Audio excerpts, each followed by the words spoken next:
Hello बच्चों, मैं आपके सामने लेके आई हूँ हिंदी भाषा शिक्षण और प्रवीणता डीएलएड प्रथम वर्ष की यूनिट फर्स्ट का निबंधात्मक क्वेश्चन। तो क्वेश्चन हम स्टार्ट करते हैं। प्रश्न है, शिक्षा की समस्याओं में भाषा मूल कारण किस प्रकार है, समझाइए। उत्तर है, भाषा शिक्षा समस्या का मूल कारण। जैसे कि प्रश्न हम पढ़ रहे हैं कि शिक्षा की समस्याओं में भाषा मूल कारण किस प्रकार है, समझाइए। तो शिक्षा में अनेक समस्याएं हमारे सामने पैदा होती है, उसमें भाषा भी एक कारण है। यदि क्लास में अलग अलग भाषाओं के बच्चे बैठे हों तो टीचर को उन्हें पढ़ाना मुश्किल हो जाता है, या तो फिर अध्यापक को उन सबकी भाषाओं का ज्ञान होना आवश्यक है। तो किस किस तरह की समस्याएं हमारे सामने आ सकती है उसको हम देखते हैं। भाषा शिक्षा समस्या का मूल कारण। हमारी शिक्षा व्यवस्था में विविध भाषाओं की शिक्षा की समस्या पूर्णतः और स्पष्ट नहीं सुलझ रही है। इसका कारण है परंपरागत ब्रिटिश कालीन शिक्षा व्यवस्था से मुक्त न हो पाना। अंग्रेजी में मातृभाषा और राष्ट्रभाषा को अपदस्थ कर स्वयं सर्व प्रमुख स्थान ग्रहण कर लिया और तब से उनका वही स्थान बना हुआ है, कहीं कोई परिवर्तन नहीं कर पाया है। भाषा शिक्षा समस्या का सूत्रपात वस्तुतः उसी समय हुआ जब ईस्ट इंडिया कंपनी के डायरेक्टरों को परामर्श देने के लिए स्थापित जन शिक्षा समिति the committee of public instruction का अध्यक्ष होकर तथा सुप्रीम काउंसिल का विधि सदस्य बनकर मेघालय भारत आया और उसने भारतीय भाषा साहित्य का उपहास करते हुए अपना प्रसिद्ध विवरण पत्र 1835 में प्रस्तुत किया। उसने नवीन ज्ञान विज्ञान की शिक्षा के लिए अंग्रेजी की उपयुक्तता बताकर अंग्रेजी को उच्च भाषाओं से सरल और अधिक संपन्न और समृद्धशाली घोषित कर अंग्रेजी की भाषा की शिक्षा का सर्वप्रमुख स्थान इस देश की शिक्षा व्यवस्था में दृढ़ता से स्थापित कर दिया। जो मेघालय आया था उसने क्या किया कि यहाँ पर अंग्रेजी भाषा की महत्ता को ज़्यादा बताते हुए उसने अंग्रेजी को ही शिक्षा व्यवस्था में स्थापित कर दिया। आगे देखते हैं। सन 1844 में लॉर्ड हार्डिंग्स को की घोषणा ने सरकारी नौकरियों में उन लोगों को वरीयता दी जाएगी जो अंग्रेजी का ज्ञान रखते हो। क्या किया इसने कि जो लोग सरकारी नौकरी करना चाहते थे उनके लिए क्या शर्तें रख दी कि जो अंग्रेजी जानते हैं वही सरकारी नौकरी कर सकेंगे।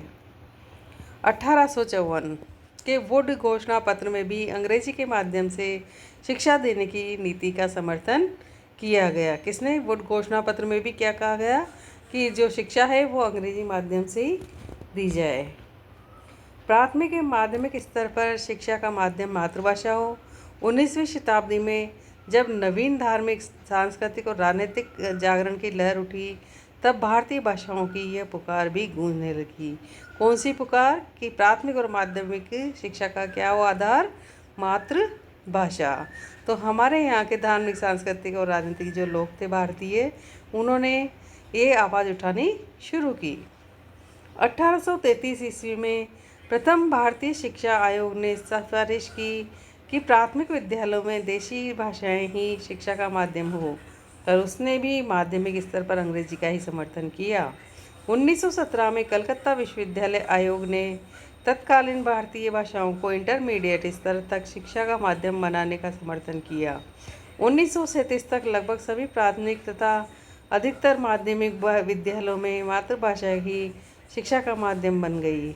1937 में जाकिर हुसैन समिति की भी सभी संस्तुतियों को अखिल भारतीय राष्ट्रीय कांग्रेस ने स्वीकार किया और तदनुसार कांग्रेस मंत्रिमंडल वाले सभी प्रांतों में मातृभाषाओं की शिक्षा प्रारंभ हो गई और प्राथमिक स्तर पर मातृभाषाएं ही शिक्षा का माध्यम मानी गई।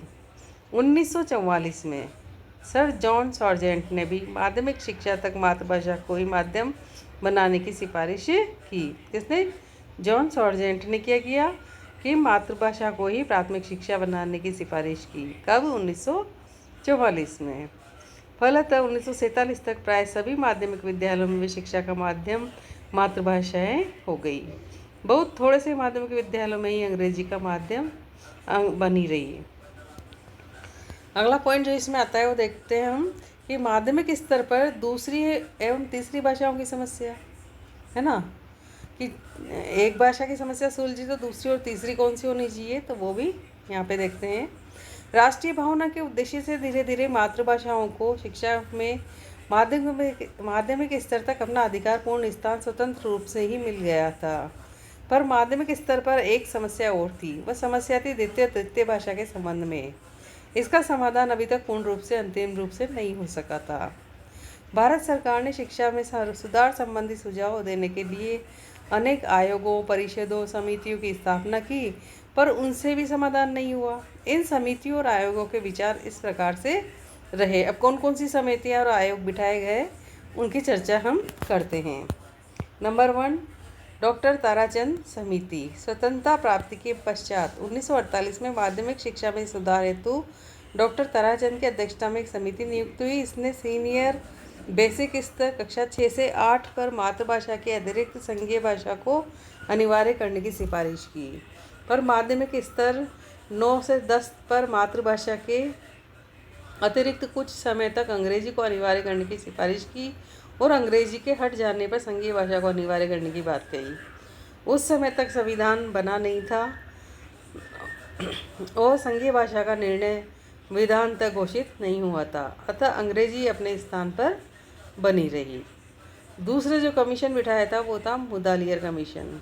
अक्टूबर 1952 में डॉक्टर लक्ष्मण स्वामी मुदालियन की अध्यक्षता में माध्यमिक शिक्षा आयोग की स्थापना हुई और उसने जून 1953 में अपना प्रतिवेदन प्रस्तुत किया। भाषा के संबंध में उसके सुझाव इस प्रकार हैं। मातृभाषा या क्षेत्रीय भाषा संपूर्ण माध्यमिक भाषा का माध्यम हो। दूसरा सुझाव था इसमें पूर्व माध्यमिक स्तर पर कम से कम 2 भाषाओं की शिक्षा प्रदान की जाए। हिंदी और अंग्रेजी को जूनियर बेसिक स्तर की समाप्ति पर प्रारंभ किया जाए, पर 2 भाषाओं को एक साथ न प्रारंभ किया जाए। तीसरी बात इसमें थी कि उच्चतर माध्यमिक स्तर कक्षा 9 से 11 पर कम से कम 2 भाषाएं पढ़ाई जाए, जिनमें से एक मातृभाषा या क्षेत्रीय भाषा हो। इस प्रकार मुदालियर कमीशन की सिफारिशों के अनुसार माध्यमिक स्तर पर 2 ही भाषा अनिवार्य रखी गई थी, मातृभाषा या क्षेत्रीय भाषा। दूसरा, निम्नांकित में से कोई एक भाषा, हिंदी उनके लिए जिनकी मातृभाषा हिंदी नहीं है। दूसरी बात थी इसमें कि प्रारंभिक अंग्रेजी जिन्होंने मिडिल स्कूल में अंग्रेजी नहीं पढ़ी, उच्च अंग्रेजी जिन्होंने पहले अंग्रेजी पढ़ी है, एक आधुनिक भारतीय भाषा हिंदी के अतिरिक्त, एक आधुनिक विदेशी भाषा अंग्रेजी के अतिरिक्त, एक प्राचीन सांस्कृतिक भाषा।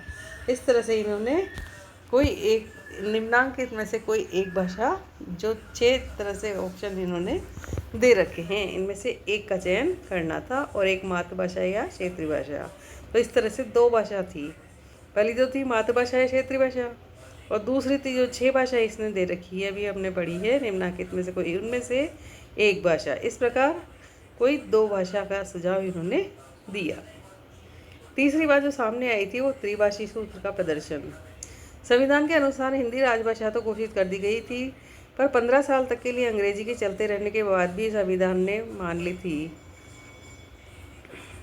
फलतः अंग्रेजी समर्थकों को कोई परेशानी नहीं थी और शिक्षा में इस प्रकार अंग्रेजी की प्रमुखता बनी रही। इसी बीच 1956 में केंद्रीय शिक्षा सलाहकार मंडल ने त्रिभाषा सूत्र के रूप में भाषा शिक्षा समस्या को समाधान प्रस्तुत किया और सन 1957 में भारत सरकार ने इसे स्वीकार भी कर लिया और घोषणा भी कर दी। 1961 में मुख्यमंत्री सम्मेलन ने सर्वोच्च समाधान के रूप में इस सूत्र की पुष्टि भी कर दी। इस सूत्र के अनुसार प्रत्येक बालक को निम्नलिखित 3 भाषाओं का अध्ययन अनिवार्य रूप से करना होगा। तो इस सूत्र में क्या हुआ कि 3 भाषाएं बताई गई। पहली कौन सी? मातृभाषा है क्षेत्रीय भाषा, दूसरी अंग्रेजी और तीसरी हिंदी। हिंदी उनके लिए जो अहिंदी भाषी क्षेत्र थे, अथवा एक आधुनिक भारतीय भाषा हिंदी भाषी क्षेत्रों के लिए इस सूत्र में भी अंग्रेजी के अनिवार्य अध्ययन की बात कही गई है और इस कारण अहिंदी भाषी प्रदेशों में ही अंग्रेजी को राजभाषा हिंदी से अपने आप प्रमुख स्थान मिल गया, क्योंकि सारी वर्तमान परिस्थितियाँ उच्च शिक्षा का माध्यम, प्रतियोगिता परीक्षाओं का माध्यम, सरकारी नौकरी के लिए अतः प्रांतीय स्तर पर शिक्षितों की संपर्क भाषा अंग्रेजी है आदि परिस्थितियाँ अंग्रेजी के अनुकूल है। चौथी जो कमीशन बिठाया गया था वो कोठारी कमीशन 1964। इसने क्या किया? कि 1964 में नियुक्त कोठारी कमीशन ने जून 1966 में अपना प्रतिवेदन प्रस्तुत किया। इससे उपयुक्त त्रिभाषा सूत्र को ही एक संशोधित रूप में रखा। त्रिभाषा सूत्र में कौन सी थी? मातृभाषा या क्षेत्रीय भाषा, केंद्र की राजभाषा या सह राजभाषा, और तीसरी थी एक आधुनिक भारतीय भाषा या विदेशी भाषा जिसे संख्या 1 या 2 में न लिया गया हो और जो शिक्षा के माध्यम से भिन्न हो। इस आयोग ने भी माध्यमिक के स्तर पर 3 भाषाओं के अध्ययन को अनिवार्य करने की संस्तुति की है, पर इसमें भी अंग्रेजी की हर प्रकार से प्रमुखता बनी हुई है। उपयुक्त संस्तुतियों से स्पष्ट है कि अंग्रेजी के अध्ययन को हमारी वर्तमान व्यवस्था में स्वीकार ही नहीं अपितु सर्वोच्च स्थान कई मातृभाषाओं से भी प्रदान किया गया है। इसका अनुसरण करते रहने से केंद्र की राजभाषा हिंदी केवल विधानतः बनी रहेगी और व्यवहार में अंग्रेजी फलती फूलती रहेगी। सभी भारतीय भाषाओं को सम्मानपूर्ण पद देते हुए मातृभाषा तथा राष्ट्रभाषा का हिंदी का अध्ययन अनिवार्य करना तथा अंग्रेजी का विकल्प रूप में अध्ययन करना ही भाषा समस्या का उचित समाधान है। इसी रूप में त्रिभाषा सूत्र राष्ट्रीय प्रगति में सहायक सिद्ध हो सकता है। तो आपको त्रिभाषा सूत्र किस प्रकार आया, ये बात समझ में आ गई होगी। और शिक्षा की समस्याओं में भाषा मूल कारण किस प्रकार बनी, क्या समस्या इसका समाधान हुआ, ये सारी बात इसमें स्पष्ट हो चुकी है। अन्य क्वेश्चन लेके आपके सामने फिर आएंगे। तब तक के लिए हमारे चैनल को लाइक शेयर सब्सक्राइब करें। जय हिंद, जय भारत।